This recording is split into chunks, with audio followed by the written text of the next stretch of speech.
ویسے آپ ذاتی طور پہ آپ دنیا میں ٹریول بھی کیے ہوئے ہیں، آپ ملائیشیا بھی رہے ہوئے ہیں، ذاتی طور پہ آپ جانتے ہیں ملائیشیا بھی یہ کام ختم نہیں کر سکا.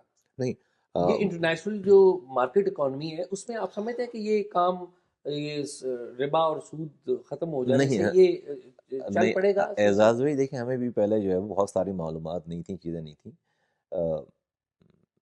یہ جواز نہیں ہے، یہ جواب بھی نہیں اور جواز بھی نہیں ہے. اگر تو ہم نے کلمہ نہیں پڑھا ہے نا تو ہم پر یہ قانون لاگو نہیں ہوتا.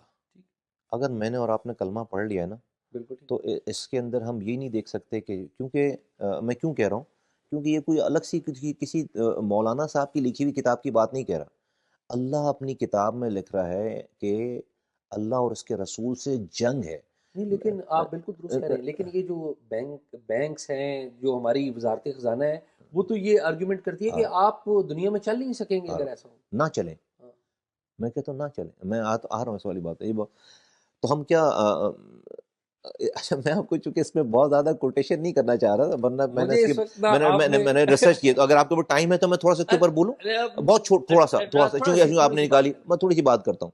دیکھیے اس کے اندر ایک تو اللہ نے کہا کہ جو ہے وہ، میں مفہوم عرض کر رہا ہوں کہ ایک تو یہ والی بات کی کہ اگر یہ کرو گے تو اللہ اور اس کے رسول سے جنگ ہے، اور پھر یہ کہ اللہ سود کو مٹاتا ہے اور صدقات کو جاری کرتا ہے. بالکل. جب رب کہہ رہا ہے کہ اللہ سود کو مٹاتا ہے تو what does it mean؟ رب کہہ رہا ہے کہ آپ کی اکانومی سود پر ہے، اللہ کہہ رہا ہے کہ آپ کی اکانومی کو وہ مٹائے گا. تو اگر ہمیں ذرا سا بھی اگر یہ خیال ہے، فرض کریں دنیا میں رب کہہ رہا ہے کہ اس کی مرضی کے بغیر ایک پتا بھی ٹوٹ کر نہیں گرتا، یہ تو ہمارا ایمان ہے نا.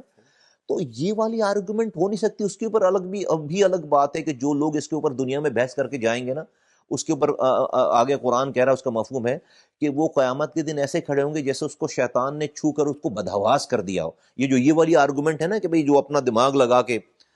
تو میں اس کے اوپر میں نے بہت ساری معلومات نہیں ریسرچ کی. پتہ چلتا ہے کہ اللہ تعالیٰ نے جتنے بھی گناہوں کے اوپر جو اپنی ناراضگی کا اظہار کیا ہے، اس میں سے سب سے زیادہ بڑی ناراضگی جو اس کے اوپر آ جاتے ہیں. میں یہ کہہ رہا ہوں شریعت کورٹ نے بہت لاجیکل فیصلہ کیا. انہوں نے کہا دیکھیں آپ اس کو ایک دن میں ختم نہ کریں، ہم اس کو 5 سال کا انہوں نے پورا فریم ورک بنا کر دیا ہے کہ پہلے مہینے میں آپ کیا کریں، 6 مہینوں میں آپ کیا کریں، 2 سالوں میں آپ کیا کریں، اور 5 سالوں میں. اعزاز بھائی، مجھے اور آپ کو جو بات سمجھ میں نہیں بھی آئے نا، کچھ چیزوں کے اوپر ہمیں جو ہے رب کی بات ماننی ہے، اس کے اوپر یہ جواز نہیں ہے. اور پھر آپ دیکھیں نا، آج آپ نے سود پر کر کے ہم کون سا اچھا کیا کر رہے ہیں؟ ہمیں نظر نہیں آ رہا کہ ہم اپنا دماغ لگا کر ہم ڈیپ ان سائڈ دی کوگمائر جو ہے وہ جاتے چلے جا رہے ہیں. تو میں سمجھتا ہوں کہ نہیں، میں اس پہ فرم ہوں بہت زیادہ کہ یہ کسی مولانا کی یا کسی مولوی کی کتاب کی بات نہیں ہے. اللہ کہہ رہا ہے کہ اللہ اس کے رسول سے ہم جنگ نہیں لڑ سکتے.